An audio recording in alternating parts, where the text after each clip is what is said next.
Hello, magandang araw. Ito po ulit si Miss D. Hello, kumusta na po kayong lahat, mga katots?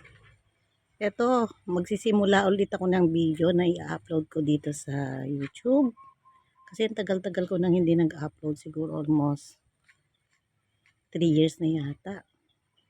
Ito na po yung bagong backyard garden ko dati na andito yung mga succulent, kaya lang naubos na. Kaya eto, tinaniman ko na ng gulay para pakinabangan naman. At the same time, ito po yung pagkain ko kasi puro gulay. Hindi ako pwede kumakain ng karne palagi. Bawal. Dahil, alam nyo na, pag nagkakaedad na, tumataas yung uric, cholesterol, ayan. Kaya nagugulay po ako. Ito sa luyot. Ito po ay pipino. Ito po nagtataka akong talong. Napakalaki. Pero bilog yung niya, bunga niya. Ikot ko muna kayo para makita nyo yung bagong garden ko. Sili. Ito pong araw na to mag-harvest po ako ng mga bunga. Nag-harvest na po ako. Ito. Damakbak na sili para hindi masayang. Hindi naman gagawin ko siyang chili sauce.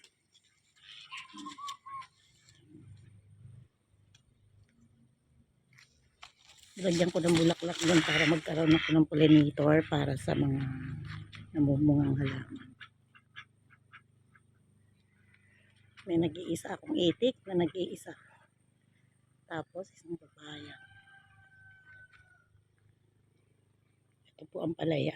Ito na na-scam ako ng pipino dati. Bumili ako ng seeds pero iba ang tumubo. Kaya tinanggal ko siya, nilagyan ko ng palaya. Ito po yung likod bahay na dati. Ito pong mga may kulambo ay mga pechay na tinanim ko na seeds para hindi na ako mag-isa-isa.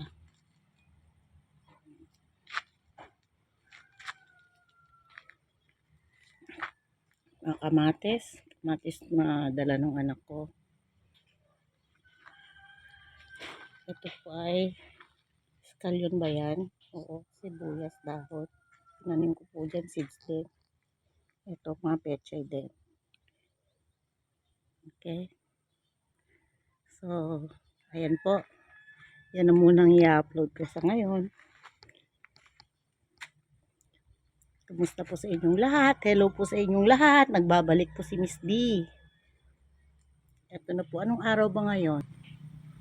Ito po yung kalamansi na minamarkot ko. Ayan. Yung mga 4 po siyang minamarkot.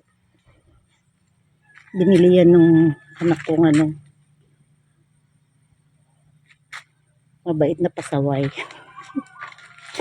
Nangingialam na rin dito sa garden. Interesado na sa halaman. Ayan mga kakong po. Mag-harvest po ako. Bukas magsisigang ako. Na-enjoy ko to. Okay, hanggang dito na lamang muna po yung upload ko sa inyo. Bye! Magandang araw! Jesus loves you. Jehovah loves you. Bye po! Bye! Kamay ko. Alatang ano na. Sobrang gamit na sa lupa. Pero happy po ako sa ngayon dahil maganda pala magtanim ng puro gulay. Ayan. Mas na-enjoy ko. Sa succulent kasi laki ng gastos ko pero unti-unti rin silang namatay. Palipat-lipat po kasi nung ginagawa yung bahay. Kaya ayan. So hanggang dito na lang po ulit. Hello po sa inyo. Magandang araw!